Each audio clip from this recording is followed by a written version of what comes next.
오늘의 주요 뉴스입니다. 정세균 총리는 백신 접종 사망 사례와 관련해 정확한 원인을 규명하고 결과를 투명하게 공개하겠다고 밝혔습니다. 또 3월 말이나 4월 초 4차 대유행 가능성이 제기되고 있다며 백신 접종으로 방역의 긴장을 놓지 말아달라고 당부했습니다. 청와대는 문재인 대통령이 아스트라제네카 백신을 기꺼이 접종하겠다는 입장이라고 밝혔습니다. 또 오는 6월 영국에서 열리는 G7 대면 정상회의 일정에 맞춰 대통령이 백신을 접종할 계획이라고 덧붙였습니다. 지난해 1인당 국민 총소득이 2년 연속 감소한 31,755달러로 집계됐습니다.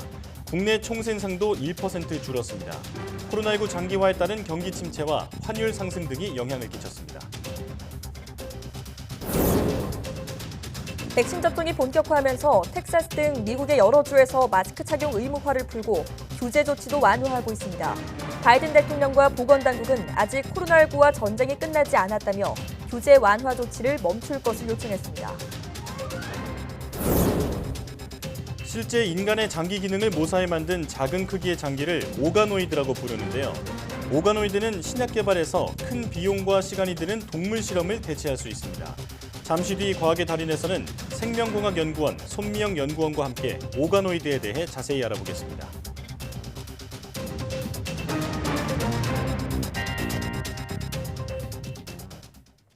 여러분 안녕하십니까? 사이언스 투데이 시작합니다. 경기도에 이어 전라북도와 대전에서도 아스트라제네카 백신을 맞은 뒤 요양병원 환자 3명이 사망했습니다. 방역당국은 일단 백신 부작용에 의한 사망은 아닌 것으로 판단한다고 했지만 사망자가 하나둘 늘면서 불안감도 완전히 떨치지 못하고 있습니다. 오점곤 기자의 보도입니다.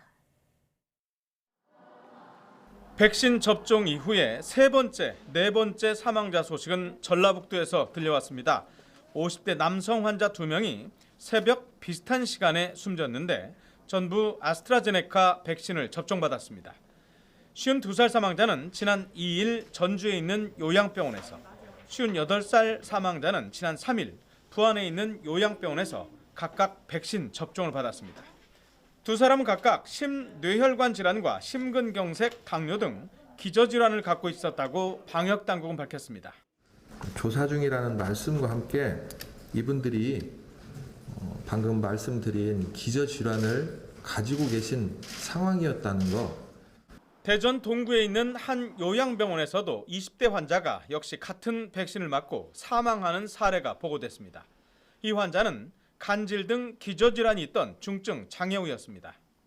방역당국은 일단 백신 부작용에 의한 사망은 아닌 것으로 판단하고 있지만 전문가 회의 등을 통해서 백신과의 연관성 여부를 면밀하게 조사하겠다고 밝혔습니다. 그러면서 많은 검증과 분석을 통해서 백신 접종은 최종 결정됐다며 불안해하지 말고 안심하고 예정된 일정에 따라서 접종을 진행해달라고 당부했습니다. 안타까운 사망 사건이지만 이분들로 인해서 접종률이 낮아진다거나 백신에 대한 불신이 커지는 것은 하지만 앞으로도 이렇게 종종 백신 접종 이후 사망하는 경우가 알려질 것으로 보여서 접종을 앞둔 사람들의 불안감을 완전히 털어내기는 힘들 것 같습니다. YTN 오점곤입니다. 정세균 국무총리가 백신 접종 이후 숨진 요양병원 입원 환자의 사망 원인을 명확히 규명하고 결과를 투명하게 공개하겠다고 밝혔습니다. 정 총리는 코로나19 중앙재난안전대책본부 회의에서 정부를 믿고 흔들림 없이 접종에 적극적으로 참여해달라면서 이같이 말했습니다. 그러면서 일상 회복을 간절히 바라며 백신 접종에 적극 동참해주는 국민 한 명 한 명을 위해 정부가 중심을 잡고 국가적 역량을 결집해 나가고 있다고 강조했습니다. 정 총리는 특히 많은 전문가가 백신 접종을 시작한 지 한 달이 되는 3월 말이나 4월 초에 4차 유행 가능성을 경고하고 있다면서 백신 접종이 방심의 신호탄이 되지 않도록 긴장을 놓지 말아달라고 당부했습니다. 문재인 대통령이 오는 6월 영국에서 열리는 G7 정상회의 일정에 맞춰 백신을 접종할 계획이라며 아스트라제네카 백신을 기꺼이 맞을 것이라고 밝혔습니다. 강민석 청와대 대변인은 문재인 대통령의 백신 접종 일정에 대해 질병관리청 매뉴얼과 외교 일정을 고려해 정할 것이라며 이같이 말했습니다. 그러면서 현재 화이자 백신은 감염병 전담병원 의료진에게 접종하는 만큼 문 대통령도 일반 국민처럼 백신을 선택하지 않고 기꺼이 아스트라제네카 백신을 맞겠다는 입장이라고 설명했습니다. 아울러 접종 시기는 대면 회의 가능성이 있는 6월, G7 정상회의 일정을 역산해서 결정할 것이라고 설명했습니다. 경찰청 국가수사본부가 코로나19 백신 관련 허위정보 유포 행위에 대해 집중 단속을 벌이고 있습니다. 경찰은 코로나19와 관련해 허위 서실을 퍼뜨리고 개인정보를 유출한 사례 178건을 적발해 279명을 검거했다고 밝혔습니다. 구체적 사례를 보면 인천경찰청은 버스 정류장에 백신은 생명을 잃게 한다는 내용의 전단을 붙이고 백신은 유전자를 변화시킨다는 내용의 방송을 한 피의자 2명을 붙잡았습니다. 이런 백신 관련 가짜뉴스 유포 사례는 온라인에서만 8건으로 경찰은 게시물 52건에 대해 삭제 차단 요청을 했습니다. 경찰은 백신 접종이 진행되면 백신 비용을 내라고 요구하거나 위조된 예방접종 증명서를 판매하는 등의 파생 범죄가 확산할 수 있을 것으로 보고 이에 대해서도 엄정하게 단속한다는 방침입니다. 지난해 미 달러화 기준 한국의 1인당 국민 총소득이 3만 1,755달러를 기록했습니다. 코로나19 경제 충격 속에 2019년에 이어 2년 연속으로 감소했습니다. 보도에 이종수 기자입니다. 한국은행에 따르면 지난해 미 달러화 기준 1인당 국민 총소득 GNI는 3만 1,755달러로 2019년보다 1.1% 줄었습니다. 우리나라 1인당 GNI가 2019년에 이어 2020년에도 2년 연속 감소세를 나타낸 것입니다. 2년 연속 지금 1인당 달러 기준 1인당 국민소득이 감소하였는데 과거 사례를 보면 그 외환위기 시기인 97년과 98년 그리고 글로벌 금융위기 시기인 08년과 09년 시에도 2년 연속 감소한 그 사례가 있었습니다. 다 위기 상황이었고 또 환율이 급등했던 그런 시기였습니다. 1인당 GNI는 국민의 평균적인 생활 수준을 보여주는 지표인데 우리나라는 지난 2017년 국민소득 3만 달러 시대를 열었고 이후 2018년에 증가했으나 2019년 2년 만에 감소했습니다. 다만 원화 기준 1인당 GNI는 2019년보다 0.1% 늘어난 3,747만 3천 원을 기록했습니다. 지난해 실질 GDP 성장률은 마이너스 1%입니다. IMF 국제통화기금 외환위기가 닥쳤던 1998년 마이너스 5.1%를 기록한 이후 22년 만에 최저치입니다. 지난해 총 저축률은 35.8%로 2019년보다 1.2%포인트 상승했습니다. 국내 총 투자율도 전년보다 0.2%포인트 상승한 31.4%를 기록했습니다. YTN 이종수입니다. 대파값이 계속 올라 한 단에 7,000원에 육박했습니다. 통계청의 지난달 소비자 물가 발표를 보니 1년 전보다 무려 227.5%나 급등했습니다. 작황부진의 AI 피해까지 겹쳐 농축수산물 물가는 10년 만에 가장 높게 올랐습니다. 오인석 기자의 보도입니다. 마트에서 대파 가격은 계속 오르고 있습니다. 한파와 폭설로 겨울 대파 생산량이 줄며 한 단에 7,000원에 육박했습니다. 통계청이 발표한 지난달 물가를 보니 파는 무려 227.5%가 급등했습니다. 사과도 55% 이상 올랐습니다. 작황부진의 명절 수요까지 겹쳐 농산물 물가는 20% 이상 뛰며 10년 만에 가장 크게 올랐습니다. 축산물 물가도 많이 상승했습니다. 달걀은 AI 피해로 공급은 줄었는데 명절 수요가 늘며 42% 가까이 올랐습니다. 돼지고기와 국산 쇠고기, 쌀값도 두 자릿수 상승률을 기록했습니다. 지난달 소비자 물가는 5개월 만에 다시 1%대로 올라서며 1년 만에 가장 높은 상승률을 나타냈습니다. 작년 작황 부진에 따른 그 공급 애로와 조류 독감의 영향 등에 더해서 이번 달에는 그 명절 수요 증가 등 명절 요인도 작용하면서 채소, 과실 그리고 축산물 가격이 비교적 큰 폭으로 상승하였습니다. 집세는 1년 전보다 0.9% 오르며 2018년 3월 이후 가장 많이 올랐습니다. 최근 국제 유가가 오르면서 공업 제품은 하락세가 둔화됐는데 휘발유는 5.5%, 경유는 8.1% 내렸습니다. 통계청은 농축수산물과 서비스 가격이 오르면서 물가 상승 폭이 커졌지만 인플레이션을 우려할 만한 상황은 아니라고 설명했습니다. 정부는 가격이 크게 오른 품목을 중심으로 정부 비축 물량을 방출하고 수입을 확대하는 등 가격 안정에 주력하기로 했습니다. 전문가들은 날씨가 풀리면서 작황이 회복되는 다음 달쯤 농산물 가격이 조금씩 평년 수준을 회복할 것으로 전망하고 있습니다. YTN 오인석입니다. 코로나19 시대에 눈에 띄게 커진 시장이 바로 배달 음식입니다. 많은 사람들이 배달 애플리케이션을 이용하고 있는데요. 지자체마다 소상공인에게 도움을 주기 위해 공공 배달 앱을 개발해 보급하고 있습니다. 박종혁 기자가 보도합니다. 점심 식사로 먹을 음식을 배달 애플리케이션으로 주문합니다. 식당에서는 주문받은 음식을 바로 조리해 손님이 있는 곳으로 배달합니다. 배달 음식이 많은 요즘 흔하게 볼 수 있는 풍경. 다른 점은 사용하는 앱이 배달올 거제라는 공공 앱이라는 점입니다. 경남 거제시가 가맹비, 수수료, 그리고 광고비가 없는 이른바 산무 공공 배달 앱을 만들어 일반에 공급했습니다.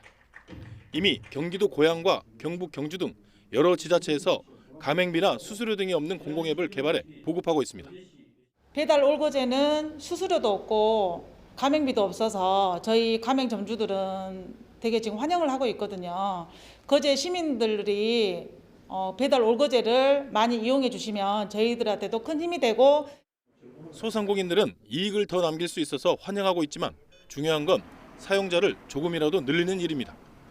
민간업체는 높은 수수료를 받는 대신 여러 가지 할인이나 무료 쿠폰 등으로 공격적인 마케팅을 벌이는 만큼 공공앱이 이런 민간업체와 경쟁하기가 만만치 않습니다. 그래서 거제는 지역사랑 상품권 10% 할인, 가맹점 업주들의 5% 할인이나 배달비 무료 등 추가 할인을 준비했습니다. 배달 올거제의 성공적 안착을 위해 적극적으로 홍보를 비롯해서 다양한 인센티브 제공을 검토하도록 하겠습니다. 여러 지자체에서 배달을 비롯해 다양한 분야의 공공앱을 개발해 보급했지만 40%가량은 폐기되는 게 현실. 코로나19 시대에 소상공인에게 도움을 주기 위해 만든 만큼 사용자 확대 등 활성화를 위한 철저한 관리가 필요해 보입니다. YTN 박종혁입니다.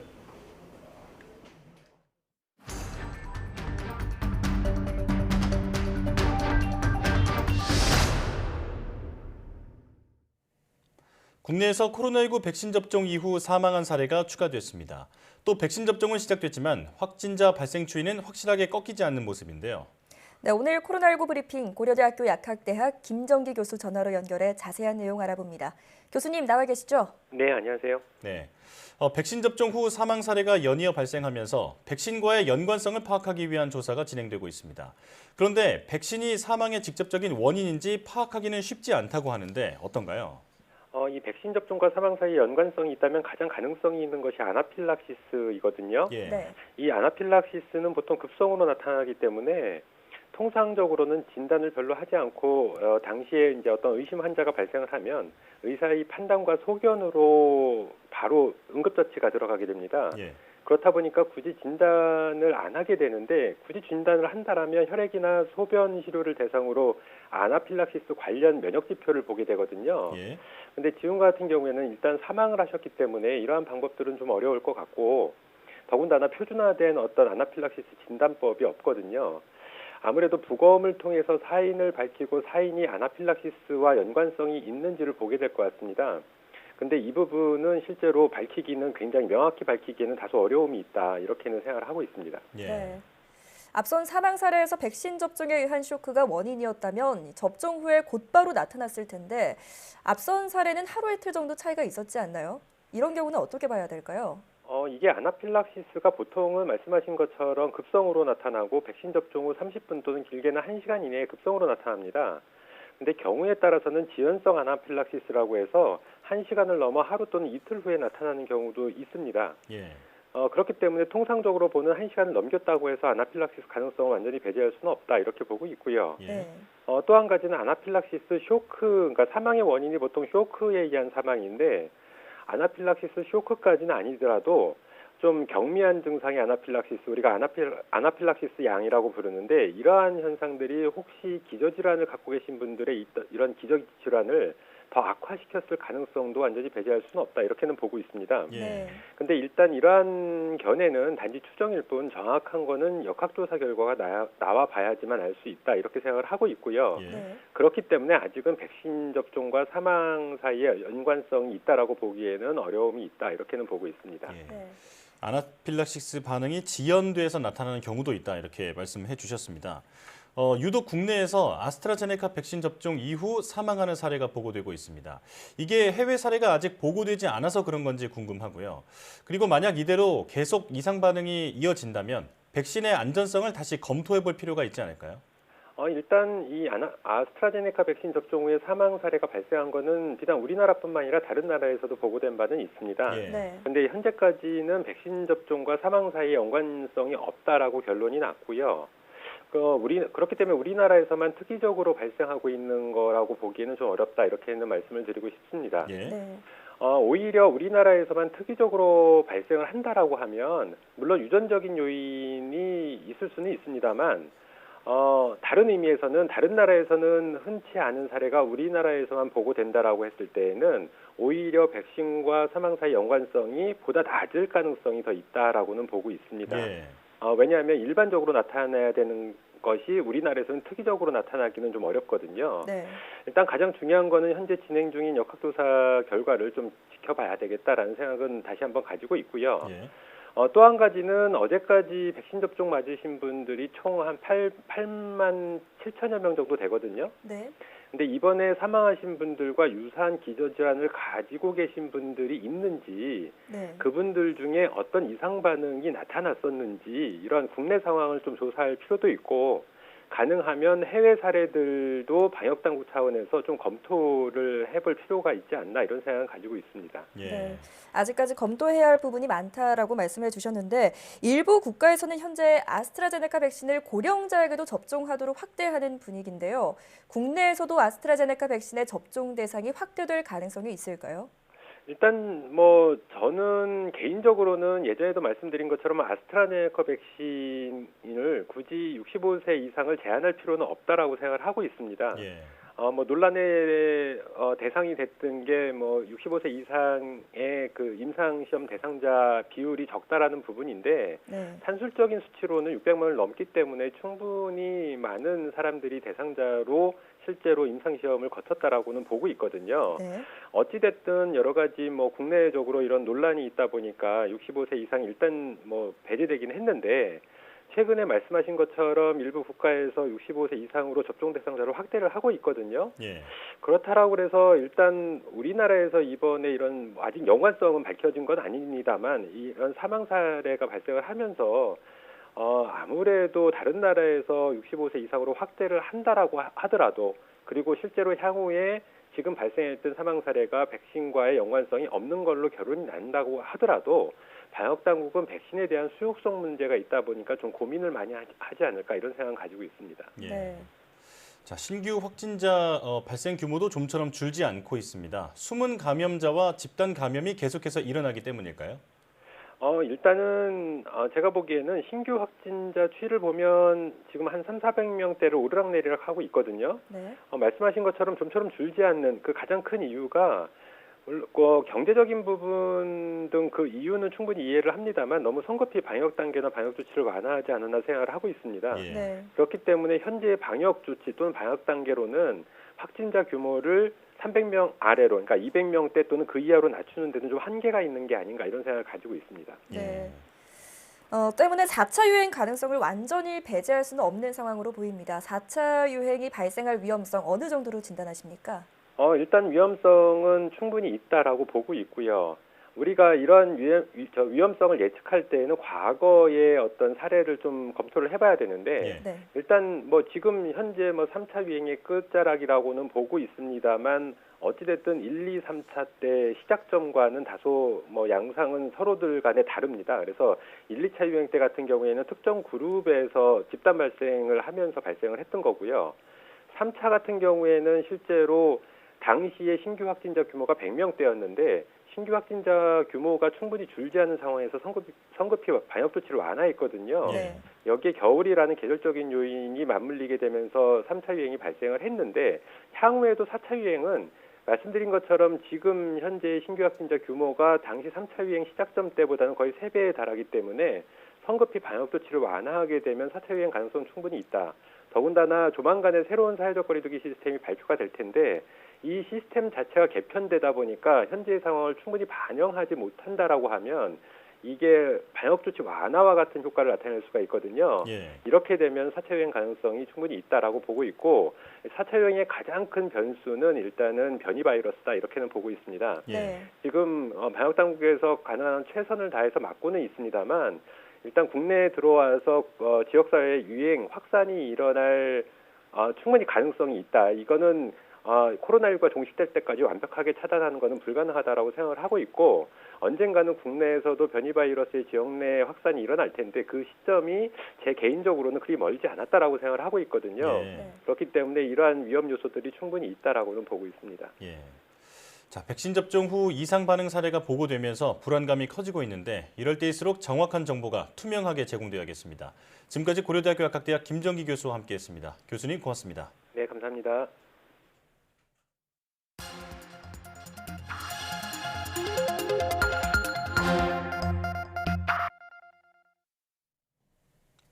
다양한 분야의 과학 이슈를 과학 기자의 시각으로 집중 분석하는 사이언스 취재 파일 시간입니다. 네, 스튜디오에 이혜리 기자 나와 있습니다. 어서 오십시오. 안녕하세요. 오늘은 어떤 소식 알아볼까요? 네, 아무래도 백신 접종 후에 사망한 사례가 가장 많은 분들의 관심을 받고 있을 것 같습니다. 예. 이런 소식이 전해지면서 백신 접종을 우려하시는 분들도 계실 텐데요. 네. 그래서 오늘은 이 백신 접종 후에 나타날 수 있는 가벼운 반응부터 중증 반응까지 정리해보는 시간 갖도록 하겠습니다. 예. 아직 백신과의 연관성이 밝혀지지 않은 상황에서 과도한 불안감을 가질 필요는 없겠죠. 자, 하지만 이런 증상도 있을 수 있다. 이런 걸 미리 좀 알고 있는 게 어느 정도 불안감 해소에 도움이 될 것 같은데, 자, 그렇다면 어떤 증상들이 나타날 수 있는 건가요? 네, 기본적으로 이제 백신을 맞은 후에는 경증 반응은 대부분 나타났다가 며칠 안에 금방 사라집니다. 예. 예를 들어서 열이 나거나 접종 부위 통증이 나타날 수도 있는데요. 이런 증상들은 하루 이틀, 길면 3일 이내에 나타났다가 사라지게 됩니다. 네. 그런 거라면 심각하게 걱정할 필요는 없다, 이런 얘기인데요. 다만 이런 증상이 지속이 되고 또 일상생활에 지장을 줄 정도로 고통스럽다라면 의료기관을 찾을 필요는 있습니다. 예. 네, 그렇군요. 일단은 접종을 했다면 몸 상태를 계속해서 관찰할 필요는 있겠습니다. 열이 나거나 약간의 근육통 이런 건 사실 크게 우려스럽지 않은데 알레르기 반응이 일어난다거나 하면 좀 걱정스러울 것 같거든요. 네, 맞습니다. 이 접종 후에 발진이나 두드러기와 같은 알레르기 반응은 면밀하게 좀 살펴볼 필요는 있습니다. 예. 백신 접종 후에 중증 이상 반응인 이른바 아나필락시스 들어보셨을 텐데 예. 이런 알레르기 반응의 일종이기 때문인데요. 방역 당국도 가장 걱정하는 중증 이상 반응으로 아나필락시스를 꼽았습니다. 방역 당국의 말 직접 들어보시죠. 현재 전 세계적으로 2억 명 이상의 접종이 진행되었고 현재까지 알려진 예방접종으로 인한 중증 이상 반응은 아나필락시스로 인한 중증 이상 반응을 가장 우려하고 있습니다. 현재까지 전 세계적으로 예방접종이 진행 중에 있고 이런 아나필락시스라는 중증 이상 반응 이외에 중증의 이상 반응에 대해서는 현재까지는 보고되는 그런 반응은 없어서 어느 정도 안전성이 있는 그런 백신들이 접종되고 있다고 판단하고 있습니다. 아나필락시스 외에 다른 중증 반응은 아직까지 보고된 게 없다. 이런 말인데, 자, 그렇다면 아나필락시스 반응에 대해서 얘기를 좀 더 해보겠습니다. 자, 이 증상이 체내에서 면역 반응이 급작스럽게 일어나는 이런 증상인 거죠? 네, 그렇습니다. 아나필락시스는 백신 접종 후에 몸 안에서 나타나는 면역 반응으로 인한 급격한 전신 반응을 의미합니다. 예. 일반적으로는 아나필락시스를 아나필락시스와 아나필락시스 양, 아나필락시스 쇼크 이렇게 세 가지로 세분하게 되어 있는데요. 이 접종으로 인해서 문제가 되는 것은 아나필락시스 쇼크입니다. 예. 같은 아나필락시스라고 해도 발생하는 원리가 조금씩 다르기 때문에 이 쇼크를 동반하는 아나필락시스 쇼크를 방역 당국은 가장 위험한 것으로 분류하고 있습니다. 네. 방역 당국의 이야기 직접 들어보시죠. 저희가 이제 중요하게 생각하는 건 아나필락시스 쇼크를 분류의 중증으로 이상 반응을 보는데 보통 병원에서 이걸 구분하지 못하기 때문에 저희가 이걸 모두 받아서 나중에 분석해서 정말 아나필락시스를 분류를 하고 있습니다. 아나필락시스 양이든 아나필락시스 쇼크든 그렇게 들어오는 거는 지금 중증 이상 반응으로 분류하고 나중에 저희가 월간 주간 분석을 했을 때 다시 이 부분을 정리해서 경증으로 분류하고 중증으로 다시 세분화해서 분류를 하고 있습니다. 같은 아나필락시스라고 해도 세부적으로는 차이가 있을 수 있다라는 건데요. 아나필락시스는 접종 후에 거의 곧바로 나타난다면서요? 급성인 경우에는 대개 이제 접종 후 30분 이내에 주로 발생하기 때문에 접종 직후에 의료기관에서 증상을 관찰할 수가 있는데요. 때문에 기저질환이 있는 접종자의 경우에는 이런 증상이 나타날 수 있는지를 접종 후 의료기관에서 머물면서 살펴봐야 하겠습니다. 네. 이와 더불어서 백신 접종 전에는 충분한 수분 섭취를 하고요. 접종 후 2, 3일 정도는 충분한 또 휴식을 취하는 등의 기본적인 수칙도 함께 지켜야겠습니다. 이 방역 당국은 백신 접종을 할 때 웬만하면 컨디션이 가장 좋을 때 맞아라 이렇게 강조를 하고 있는데 아무래도 만성 질환자인 경우는 접종 전에 걱정이 좀 많이 되겠죠. 네, 그렇습니다. 그런데 이제 방역 당국은 코로나19 백신 임상시험 결과 기저질환이 있는 사람과 없는 사람을 대상으로 효과를 비교했을 때 비슷한 면역 효과가 나타났다는 것을 근거로 이 만성질환자, 기저질환자에 대해서도 예방접종을 권고하고 있는데요. 이 밖에 방역 당국이 정한 예방접종 실시 기준에는 이 면역이 떨어진 면역 저하자에 대한 접종도 권고하고 있습니다. 네. 다만 요양병원의 예방접종 지침에서는 오랫동안 와병 상태 거나 기저질환이 많은 고령자의 경우 또 접종 당일에 건강 상태 이상이 있는 경우는 의사의 판단에 따라 예방접종을 연기하고 건강 상태가 좋은 상황에서 예방접종할 것을 안내하고 있습니다. 또 의식 상태가 안 좋거나 37.5도 이상의 발열 혹은 임종이 임박한 상황에서도 접종을 희망한다고 해도 의학적인 사유로 접종 제외가 가능하다라는 안내가 있습니다. 네.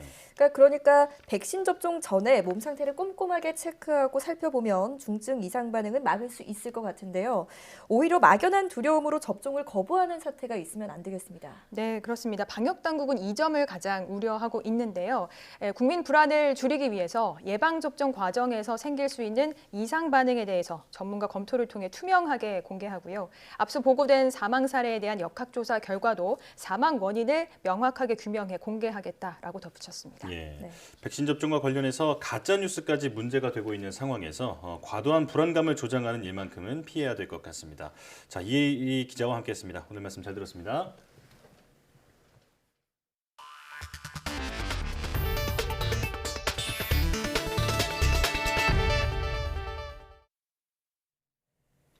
백신 접종이 본격화되고 코로나19가 진정세를 보이자 미국의 여러 주에서 기다렸다는 듯 마스크 착용 의무화를 풀고 규제 조치도 완화하고 있습니다. 바이든 대통령과 미 보건당국은 아직 코로나19와의 싸움이 끝나지 않았다고 경고하며 섣부른 규제 완화 조치를 멈출 것을 요청했습니다. 김형근 기자의 보도입니다. 텍사스주는 다음 주부터 마스크 착용 의무화를 해제하겠다고 발표했습니다. 대부분의 규제 조치도 풀기로 했습니다. All businesses of any type are allowed to open 100%. Also, I am ending the statewide mask mandate. 미시시피주도 똑같은 조치를 발표했습니다. 미시간주도 식당, 술집을 비롯해 소매점과 체육관 입장 제한을 완화했습니다. 오하이오주도 대규모 모임과 관련한 제한 조치를 일부 풀었습니다. 이 같은 조치는 최근 백신 접종이 본격화되고 코로나19 확산세가 수그러들고 있는 데 따른 것입니다. 하지만 보건당국은 너무 성급한 조치라며 펄쩍 뛰고 있습니다. 미 질병통제예방센터는 변이 바이러스가 봄철 재확산의 기폭제가 될 수 있다며 긴장을 풀어서는 안 된다고 경고했습니다. These variants are a very real threat to our people and our progress. Now is not the time to relax the critical safeguards that we know can stop the spread of COVID-19 in our communities. 바이든 대통령도 코로나19와의 싸움이 끝난 것이 아니라며 새로운 변이 바이러스 등으로 사태가 계속 악화할 수 있다고 경고했습니다. But we cannot let our guard down now or assure that victory is inevitable. We can't assume that. We must remain vigilant, act fast and aggressively, and look out for one another. 보건 전문가들은 방역 대책 소홀로 미국이 코로나19 최대 피해국이 된 사실을 잊어서는 안 된다며 섣부른 규제 완화를 재고하라고 촉구했습니다. YTN 김영근입니다. 발빠른 백신 접종으로 신규 확진자가 크게 줄고 있는 독일 등 유럽 주요 국가들은 봉쇄 완화 조치를 추진하고 있지만 변이 바이러스 확산으로 우려가 커지고 있습니다. 이탈리아 등은 영국발 변이 바이러스의 확산으로 각급 학교 등교 중단 등 오히려 봉쇄 조치를 강화하고 있습니다. 강성욱 기자가 보도합니다. 이탈리아 마리오 드라기 총리는 바이러스 고위험 지역, 즉 레드존으로 지정될 경우 관내 모든 학교를 폐쇄하도록 하는 등의 내용을 담은 코로나19 행정명령에 서명했습니다. 기존에 고등학교로 한정됐던 폐쇄 대상이 유치원과 중학교 등 모든 학교로 확대된 것입니다. 당장 8일부터 학교에 가지 못하는 학생 수가 600만 명에 달할 것이라는 추산이 나오고 있습니다. 영국발 변이 바이러스 확산에 따른 긴급 방역 대책입니다. 이탈리아 보건당국 통계에 따르면 최근 발생한 신규 확진자 가운데 54%가 영국발 변이에 감염된 것으로 나타났습니다. 영국발 변이는 기존의 코로나19 바이러스보다 전파력이 강하고 감염에 따른 증상 정도 역시 더 심한 것으로 알려져 있습니다. 특히 어린이를 포함한 젊은 층의 감염 사례가 속출하면서 우려를 키우고 있습니다. 스위스에서도 신규 확진자 가운데 변이 감염률이 약 70%에 달하는 것으로 나타났습니다.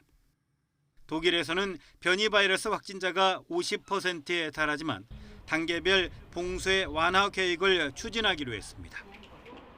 이에 따라 인구 10만 명당 신규 확진자 수가 100명 미만인 지역에서는 가장 낮은 단계인 5단계가 적용돼 상점과 박물관, 동물원을 방문할 수 있도록 허용되고 사적 모임도 2개 가구 5명까지 허용됩니다. 독일 정부는 5단계 봉쇄 완화 조치와 함께 일주일에 최소 한 차례 무료 코로나19 신속 진단 검사를 병행할 예정입니다. YTN 강소옥입니다. 아스트라제네카의 코로나19 백신이 노인과 고위험군의 중증 예방에 80% 이상 효과가 있다는 연구 결과가 나왔습니다. 외신들에 따르면 영국 브리스틀대 연구진은 현지 시간 3일 영국 내 병원에서 호흡기 질환으로 입원한 80세 이상 환자를 분석한 결과 이같이 나타났다고 밝혔습니다. 연구진은 환자를 코로나19 감염자와 비감염자로 나눈 뒤 다시 각 그룹에서 아스트라제네카 백신 1회분을 접종한 비율을 분석했습니다. 그 결과 감염자 중 25%가 백신을 맞은 것으로 나타났고 비감염자 중에서는 58.9%가 백신을 맞은 것으로 집계됐습니다. 즉 백신을 접종한 경우 중증 예방 효과가 80.4%라는 게 연구진의 계산입니다. 헝가리 등 일부 유럽 국가에서 아스트라제네카 옥스퍼드대가 개발한 코로나19 백신의 접종 대상 범위를 고령층까지 잇따라 확대하고 있습니다. 헝가리 당국은 현지 시간 3일 해당 백신의 접종 범위를 60세 이상으로 확대할 계획이라고 밝혔습니다. 헝가리와 이웃한 오스트리아 당국은 이날 65세 이상 고령층의 아스트라제네카 백신 접종을 시작했다고 AFP 통신이 전했습니다. 앞서 프랑스도 아스트라제네카 백신의 접종 대상을 확대해 합병증이 있는 65세 이상도 맞을 수 있도록 했습니다. 중국이 올해 안에 인구의 60%가 넘는 약 9억 명가량에 대해 코로나19 예방 백신의 접종을 완료해 사실상 집단 면역을 시도하고 있다고 관변 매체가 보도했습니다. 중국 글로벌 타임스 신문은 중국 보건당국이 올해 상반기에 백신 접종률을 40%를 넘긴 뒤 연말까지는 전체 인구 14억 명의 64%에 달하는 8억 9천만 명을 접종한다는 계획을 세웠다고 전했습니다. 글로벌 타임스는 또 현재 인구의 3.5% 수준에 머물고 있는 백신 접종률을 끌어올리기 위해 최근 질병통제예방센터 주재로 화상회의를 개최해 진행 상황을 점검했다고 덧붙였습니다.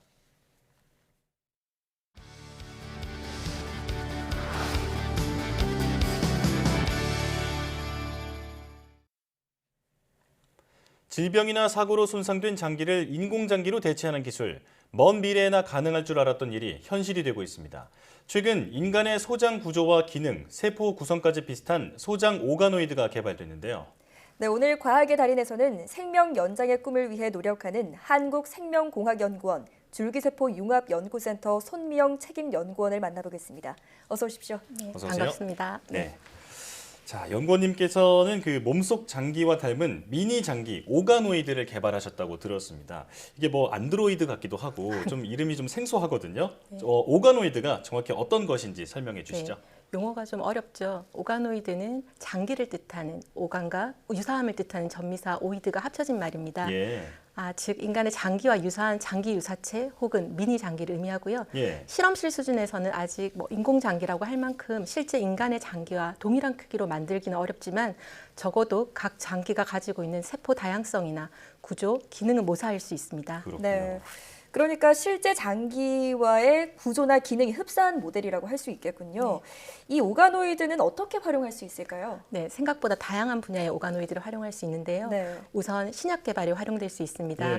보통은 환자를 대상으로 하는 임상 시험 전에 동물 실험을 이용한 전임상 실험을 진행하는데 큰 비용과 시간이 소요됩니다.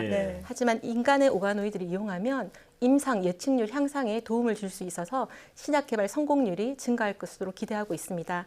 이외에도 최근 가장 중요한 화두라고 할 수 있는 코로나19 연구에도 활용됩니다.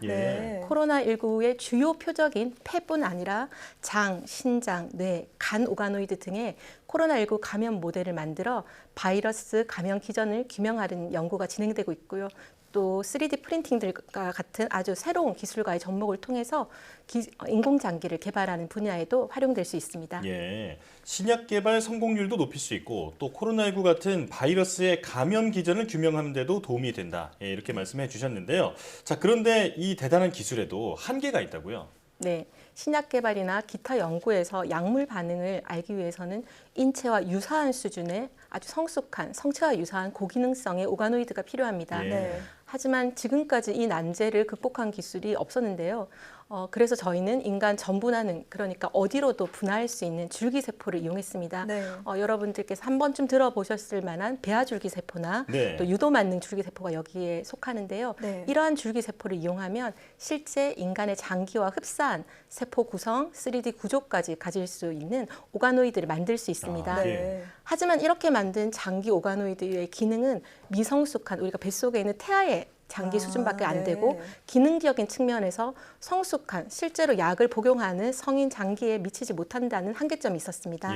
그러다 보니 약물 반응 예측도의 정확성도 떨어질 수밖에 없었습니다. 그러니까 모든 세포로 분화할 수 있는 만능 줄기세포라고 할 수 있는 이 전분환능 줄기세포를 사용해도 이런 한계점이 있었다는 건데요. 이런 부분을 어떻게 극복을 하셨나요? 저희 연구팀은 줄기세포를 연구하는 팀이고요. 이 중에서도 인간의 장을 가장 잘 모사할 수 있는 오가노이드 모델을 개발하고자 노력했는데요. 실험실에서 만든 미니 장기인 오가노이드가 실제 인간 장기와 유사하게 작용하려면 오가노이드를 성숙하게 만들어야 하는데요. 인간 장 오가노이드와 또 다른 세포를 같이 키우는 공배양 전략을 사용해서 체외 성숙화를 통한 고기능성 오가노이드 생산을 성공시킬 수 있었습니다. 조금 더 쉽게 설명을 드리면 우리 인간의 장 주변에는 우리 몸에서 면역세포가 가장 많이 존재하고 있거든요. 그런 장 생태계 환경을 모방을 해서 우리의 인간 장 오가노이드에 똑같이 면역세포를 공배양을 한 거죠. 그런 식으로 성숙화를 시킬 수 있었고요. 그 전에는 생쥐를 이용해서 생체 내에서 성숙화를 유도했었는데요. 이런 방법을 사용을 하면 시간과 비용이 많이 들기도 하고 가장 큰 문제는 쥐의 체내에서 어떤 물질이 이러한 성숙화에 관여했는지 확인할 방법이 없었습니다. 따라서 체외에서 규명된 인자를 통한 성숙화 기술은 더 재현성 있는 결과를 도출할 수 있었습니다. 오가노이드와 다른 세포를 동시에 키우는 공배양 기술이 열쇠였다. 이렇게 볼 수 있겠는데요. 자, 그렇다면 이 인간 장 오가노이드는 어떻게 활용될 수 있을까요? 크게 세 가지 연구에 활용될 수 있는데요. 우선 신약 개발 측면에서는요. 최근에 개발되고 있는 약들은 대부분 경구 투여 형태로 개발이 됩니다. 저희가 먹는 약이 가장 편리하죠. 이런 먹는 약의 경우에는 장에서의 흡수도 평가가 매우 중요합니다. 지금까지는 암세포주 모델이나 동물 모델, 인공막 모델을 사용했는데요. 정상세포가 아닌 이러한 암세포주 모델에서 약물 흡수를 평가하는 것은 적합하지 않고 또 인공막 모델 같은 경우는 약물이 얼마나 투과된지만 관찰할 수 있었기 때문에 한계점이 있었습니다. 하지만 저희가 개발한 고기능성 장 오가노이드 기술을 이용을 하게 되면 인체에서의 약물 반응을 기존 모델에서보다 더 정확하게 예측할 수 있다는 장점이 있고요.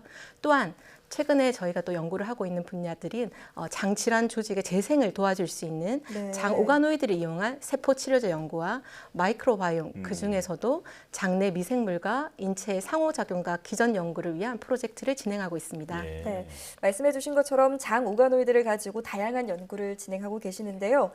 특히 장내 미생물 연구에 활용한다고 하셨는데 이건 어떤 이야기인가요? 네, 인체에 있는 미생물, 즉 요즘에 마이크로바이옴이라는 용어를 많이 쓰는데요. 예. 인간의 건강이나 질병과 밀접하게 연관되어 있습니다. 난치 질환 치료를 위한 새로운 대안으로 제시되고 있기도 하고요. 이거 자체를 약으로 쓸 수도 있거든요. 특히 몸속 미생물의 70% 정도는 장에 서식하는 장내 미생물인데요. 예. 장내 미생물이 잘 자라기 위해서는 장 상피 세포에 존재하는 뮤신이라는 단백질이 필요한데요. 네. 이런 뮤신 단백질이 점막층을 형성하게 되는데 저희 연구팀이 개발한 고기능성의 장 오가노이드는 이런 뮤신을 분비하는 세포들이 충분히 존재하고 점막층도 잘 형성되어 있습니다. 네. 실제로 이 점막층에 이 장내 미생물들이 생착을 해서 살아가는 거거든요. 이게 없으면 이 장내 미생물 연구를 할 수 있는 모델 자체가 안 되는 거죠. 이 중에서도 저희는 유산균이 장 오가노이드 내부의 상피세포 표면에서 더 잘 생착하는 것을 실험적으로 확인한 바 있습니다. 예. 자, 그러니까 이번에 개발하신 장 오가노이드가 그냥 구조만 흉내낸 수준이 아니라 장내 환경까지도 구현을 해냈다. 이렇게 뭐 정리할 수 있겠습니다. 자, 그렇다면 이 연구가 어떤 의미가 있을까요? 네, 인체 마이크로바이옴은 굉장히 복잡하고 개인 간의 변이가 크기 때문에 이런 미생물의 기능을 연구할 수 있는 인체 모델 개발이 중요합니다. 예.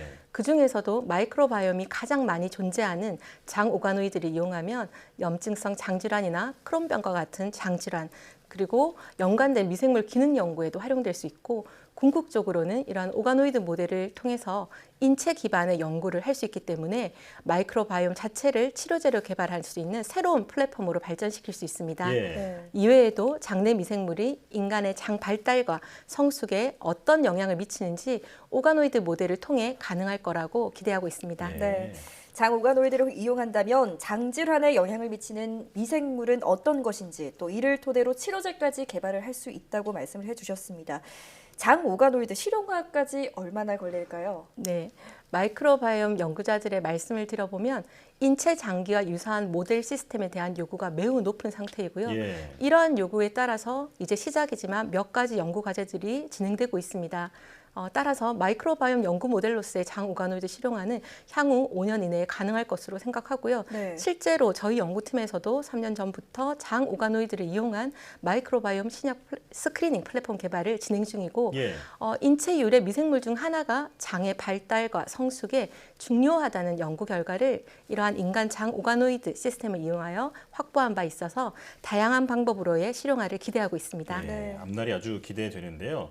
자, 그런데 장 오가노이드를 통해서 장의 발달과 성숙에 아주 중요한 역할을 하는 미생물을 발견하셨다고 말씀을 해주셨는데 이건 어떤 미생물인가요? 네. 저희 연구원에는 생물 자원센터가 있는데요. 다양한 인체 유래 미생물들을 확보하고 동정, 즉 어떤 세균인지 확인을 하고 있습니다. 예. 이런 세균 중에서 인체로부터 분리한 락토바실러스 균 중 하나가 장의 발달이나 염증성 장질환 증상 회복에 매우 중요하다는 결과를 장 오가노이드 모델을 통해서 확보할 수 있었고요. 네. 이러한 결과는 새끼 생쥐에게 이런 균을 동일하게 투여했을 때도 이 새끼 생쥐의 장의 성숙과 발달이 촉진되는 것을 동물 실험을 통해서도 검증을 했습니다. 네. 락토바실러스는 여러분들 아시는 것처럼 유산균으로도 이미 저희가 섭취를 하고 있기 때문에 네. 향후 건강기능식품 또 의약품으로까지 발전시킬 수 있는 후보 미생물로 생각하고 있습니다. 네, 알겠습니다. 마지막으로 연구원님의 앞으로의 계획이 좀 궁금합니다. 네. 저희 팀이 개발한 고기능성 장 오가노이드를 새로운 인체 연구 플랫폼으로 개발하고자 하고 또한 오가노이드 전문기업이나 신소재 관련 연구팀과 융합 연구를 통해서 장 오가노이드를 재생 치료제로 개발하는 연구를 진행하고 있습니다. 예. 오늘 제가 한국의 오가노이드 전문가로 출연을 했지만 사실 더 훌륭한 연구자들이 국내외에 많이 계십니다. 네. 제가 몸담고 있는 오가노이드 분야에서 조금이라도 이 연구 분야를 발전시키는 데 도움이 되도록 노력하겠습니다. 네. 겸손한 말씀도 덧붙여 주셨는데요. 오늘 말씀을 들어보니까 신약 개발의 성공률도 높일 수 있고 또 그리고 최근에 그 동물 권리에 대한 관심도 많이 있잖아요. 맞습니다. 네. 동물 실험도 대체할 수 있고 무엇보다 손실된 장기를 대체할 수 있다고 하니까 이 오가노이드 기술 정말 앞으로가 기대가 됩니다. 이 오가노이드가 하루빨리 상용화되기를 기대해 보겠습니다. 자, 지금까지 한국생명과학연구원 손미영 책임연구원과 함께했습니다. 오늘 말씀 고맙습니다. 감사합니다.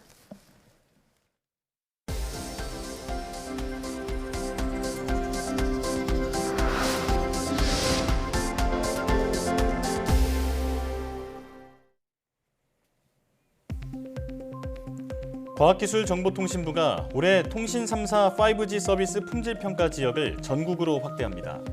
과기정통부는 기존의 85개 시도에서 진행되는 품질평가를 전국으로 확대하고 지하철 노선, 대규모 아파트 단지 등에서도 평가를 진행하기로 했습니다. 또 유튜브와 네이버 TV, 카카오 TV 등 세계 온라인 동영상 서비스 사업자를 대상으로 하던 서비스 평가에 넷플릭스와 웨이브도 추가하기로 했습니다. 정부가 국가신약개발 사업을 지원할 국가신약개발사업단 초대 단장에 묵현상 범부처 신약개발사업단장을 임명했습니다. 국가신약개발사업단은 앞으로 신약 후보 물질 발굴과 임상시험 등에 대한 지원을 총괄하며 단장의 공식 임기는 3년입니다. 정부는 2030년까지 10년 동안 국가신약개발 사업에 약 2조 1천억 원을 투입해 연매출 1조 원 이상의 글로벌 신약 창출을 목표로 하고 있습니다. 치매 전 단계로 불리는 경도 인지장애 환자가 운동을 통해 치매 위험을 낮출 수 있다는 연구 결과가 나왔습니다. 연세대학교 강남 세브란스 병원 연구팀은 경도 인지장애 환자 24만여 명을 조사한 결과 주 1회 10분 이상 운동을 한 사람의 치매 발병률은 4.8%로 운동을 하지 않은 사람의 8.7%보다 낮았다고 밝혔습니다. 또 경도 인지장애 판정을 받고 운동을 새로 시작한 사람의 치매 발병률은 6.3%로 운동을 중단한 그룹의 7.7%보다 낮았다고 덧붙였습니다. 연구팀은 꾸준한 운동이 뇌 신경세포 발달과 인지기능 개선에 도움을 주는 것으로 보인다고 설명했습니다. 우주탐사기업 스페이스X가 개발 중인 화성 이주용 우주선 스타쉽의 시제품이 착륙 직후 폭발했습니다. 외신들에 따르면 현지 시간 3일 오후 5시 15분 미국 텍사스주 보카치카 발사기지에서 발사된 스타쉽 시제품 SN-10이 착륙 직후 불길에 휩싸여 폭발했습니다. SN-10은 고도 10km까지 비행한 뒤 무사히 지상에 안착했지만 아래쪽에서 불길이 솟아나면서 몇 분 뒤 폭발했습니다. 앞서 스페이스X는 지난 12월 9일과 지난달 3일에도 각각 시제품을 시험 발사했지만 착륙 과정에서 모두 실패했습니다.